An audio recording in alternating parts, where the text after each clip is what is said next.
Speranza e futuro è quanto ha chiesto il mondo del lavoro dalle diverse piazze italiane in occasione dei tradizionali festeggiamenti del 1° maggio.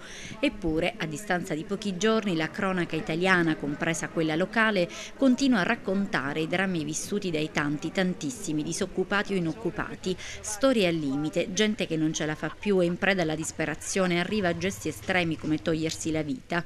Altri invece che pur di tirare avanti pensano di mettere a segno delle rapine, ma a volte la coscienza prevale sulla necessità, come nel caso del 51enne disoccupato che ieri, armato di taglierino, si è presentato all'ufficio postale di via Roma a Porto Empedocle, annunciando ai presenti di voler compiere una rapina, un gesto dettato dalla disperazione e non certo dal malaffare. L'uomo infatti non è riuscito ad intimorire i presenti, i quali, vista la situazione di disagio economico dell'uomo, hanno addirittura fatto una colletta per lui.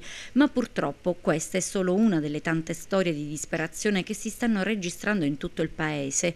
Secondo i dati diffusi dall'Istat, nell'ultimo anno il numero degli italiani senza impiego è cresciuto di 500.000. Nello scorso mese di marzo sono arrivati a 2.500.000, ovvero il 9,8% della popolazione in età lavorativa, e di questo passo la soglia del 10% potrebbe essere già stata superata a fine aprile.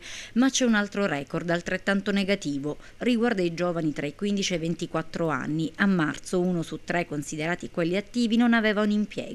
Siamo al livello più alto dal 1992, numeri che ribadiscono l'urgenza delle misure per la crescita.